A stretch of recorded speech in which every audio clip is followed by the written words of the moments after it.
What's up, y'all? It's been probably what, a year, possibly even longer.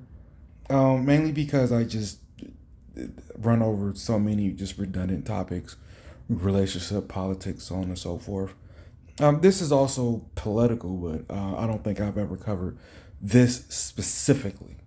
And I'm just curious, do I have like how many of the people who subscribe disagree with me? Or even if you do agree, you can still drop a comment. But I'm curious about having the direct conversation with people that believe otherwise than where I stand. So this picture is captioned, "Homes are for living, not generating income." And the problem I have with that is the second you say you can't generate an income from a home, Someone's at your well, door. the only possible thing from there of way of producing housing, or especially maintaining housing, is if the government starts taking over housing, one house by one house by one house, apartment and so forth. Which, in a very base where people like me stand is, at what point do you say, okay, I totally am okay with the government literally just controlling, or how, whatever word you want to put there, my entire life? Because let's think about this. It's already a problem, at least for me, that the government sets the rates. I was not aware of that until I started looking for a home. That the government is who sets the rates, not the banks. It's the government. So Someone's at your why, door. my bad. So why would the government ever have a, why would the government ever tell the banks, okay, you're going to make this much more money off of housing, or does some of that money by default? Someone's at And your I'm not door. even talking about, God, my bad, y'all. I'm not even talking about the tax part. Do they get paid from simply the percentage of that they're of the interest? I don't know, but that's not the point of this video. I'm just a little baffled by that. It was just a little off guard detour, but that's one thing that they already control that I'm not a fan of. Also, like this guy Manzani, I don't know how to pronounce it in particular. I've only heard it a million times. And Someone's at your door. Jesus Christ, I should have did this a little earlier. My bad. Um, the guy in New York who says free buses and we're going to take over housing and give uh, uh, um, tenants the first right of refusal. It's like that's not going to go well, or maybe to go well in the way that the government wants, because so many tenants are absolutely going to not keep their house and just turn it over to the government. In which, what is the government going to do then? Let's be particular. There's this one video on Instagram that showed um like one of the apartments that somebody had finally like died or something, and it went in, and like you could tell everything in there needed to be upgraded. The cabinets, the flooring, probably the electrical, HVAC, just, it was just a total shit thing. Now think about it. This is New York. Prices are sky high, right? So do you think that the company that's going to renovate it is going to come in there for a regular, like I live in Michigan? Do you think you're going to get the same prices in New York that you would get in Michigan? No, I don't believe so. I'm pretty sure that a $1,500 repair here in New York would be like somewhere over 2 grand. And that fraction added to everything is extremely fucking expensive. Now I don't know if this is true or not, but I've heard landlords say, "Oh, it's going to take $100,000 to do this, and then I can only raise the rent to like 1,500." If that's the case, because I listen, I no way would I say that landlords aren't full of shit. Landlords and politicians, both full of shit, right? But the case by case basis on simply making money, or in this particular case example that I'm giving here, apartments. If you can't make money off of the apartment, or if it's going to take, there's a point, right, a crossover point, right, which if it takes so much to recoup your 100 grand, and I'm just going to stay with 100 grand because that's what they said, that's what they claim. At that point, you reach you're going to have to continue to put money back into it, correct? So there's an overlap in which you actually make profit versus you actually just keeping up with maintenance. And if it doesn't connect to where you done paying for the maintenance, now you're just reaping benefits. Now you at that point you eliminate the ability to redo the housing. And I seen somebody make the comment of like, oh, well, just imagine how much money they have if they could just literally not fix an apartment to make money off of it. That's a bad way to look at it because you don't actually know if the math works out to where they make money off of it. And that's where these problems, where the government just comes in and says, I'm going to agree with you, and then you get blah, blah, blah, blah, blah, you benefit or whatever. That's not good still. Example, this is one, they included a video. They included this influencer in one of the documentaries. She had inherited a rental property, a rental apartment, not too far from Central Park. And I think her rent was like $1,200 a month. Bro, there are apartments here in Michigan that are just simply okay, that are $1,200 a month. Again, so you're going to tell me the maintenance that it costs in New York City for a $1,200 a month apartment, she's getting that because it was rent controlled way like decades ago. Yeah, that sounds like it. That sounds like the money from that is definitely going to start coming from other places, or maybe the landlord is going to just start abandoning it because why?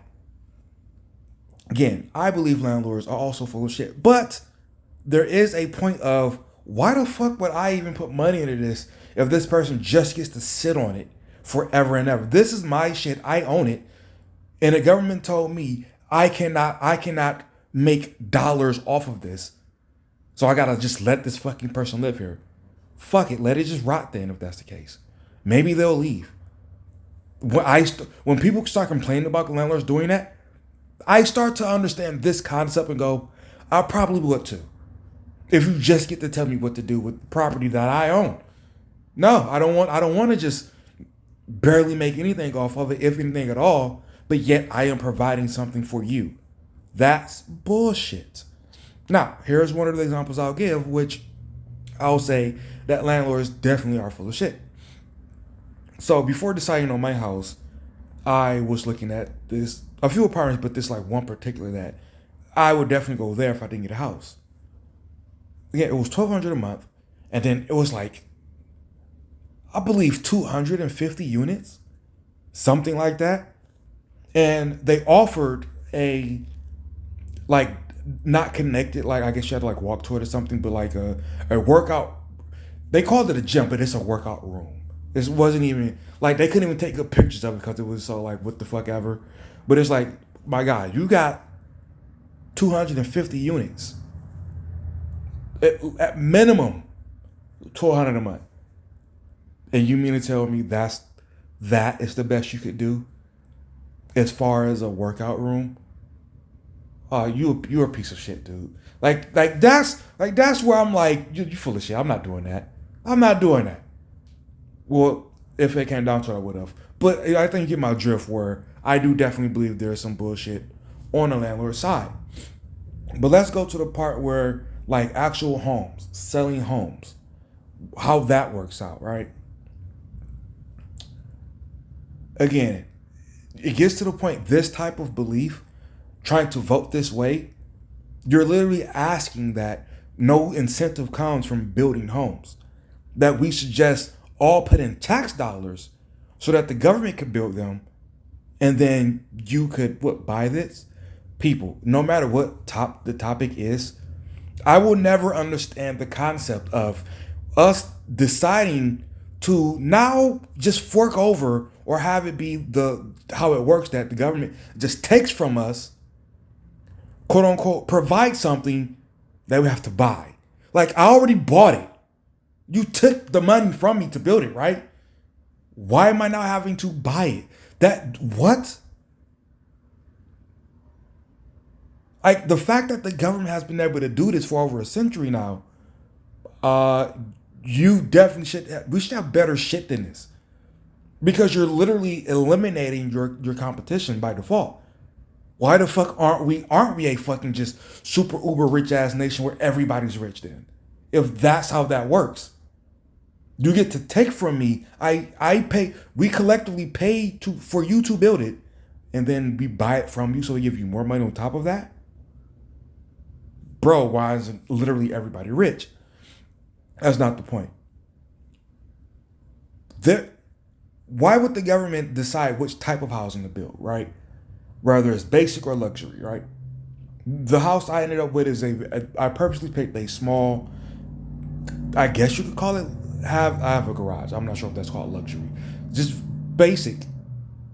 But if the government was to provide it, what's the incentive for the government to build luxury housing? Should that choice be taken away? How do we decide who has the luxury housing? And another thing about the whole we should make housing affordable. I don't think people understand that the government at that point will have to decide to force the citizens to give up something, and I'm not just talking about taxes. You have to do something like, okay, anybody who's single, you have to get an apartment and you have to share it with someone else. Because that's part of how we're going to make housing affordable. Only full homes can go to people who are already married. And if you get a divorce, well, you have to go to now the sharing of apartments now because, again, we want to keep this affordable. So only married couples have priority on single family homes. Do you see how that immediately is like, oh, wait, I actually don't want affordability? Because as soon as you start telling people what it takes and their sacrifice on their end that they didn't account for, not just like listen to the arguments that a lot of people make when it comes to like the SNAP EBT stuff. Their thought process, I've heard them say several times, I prefer that my tax dollars go to hungry kids and blah, blah, blah, blah. And it's like, you don't know where all this money goes. But to show people really believe that all they have to do is sacrifice some dollars on their check. Because to them, they're just going to reap benefits back anyway. They're going to get, all they got to do is vote for great healthcare and they're just going to get it. All they have to do is vote for great education and they're just going to get it. That's not how everything really works. Sometimes it's going to cost for you to have to put quote unquote skin in the game. Not literally, but skin in the game. And when they say this is your role, what you have to do, there's a good chance you're not going to like it. So that was really my entire point. I just got detoured. As y'all know, I got detoured quite a few times. But again, how would you feel if when the government truly said we're going to make housing affordable, it only will allow, because that's part of it, they only will allow so much square footage to be built per family. And if we run out of room, guess what you got to do? You got to put a cap on people having kids. Or you gotta, there's so much, I'll repeat again, there's so much more to quote unquote affordability with anything other than simply taxing people to making regulation. It's scary how many people don't think of that part. But I guess I'll leave it there. Another last example, like to use myself for example, I forgot that part that I like to. That's how long it's been since I've done this. My house is a single family home. Someone's at your door. Should I be allowed to do this if we're trying to make housing affordable? Because a family of 3, maybe even 4, the kids could share a room. It's a 2-bedroom. Maybe, just maybe, that I should be forced out into an apartment so that this less than $200,000 house that people claim doesn't exist could go to a family. Affordable housing. That's another thing. They don't realize how small affordable housing could actually be. But again, like I said, I'll leave it there. Be right, not positive. I'm out.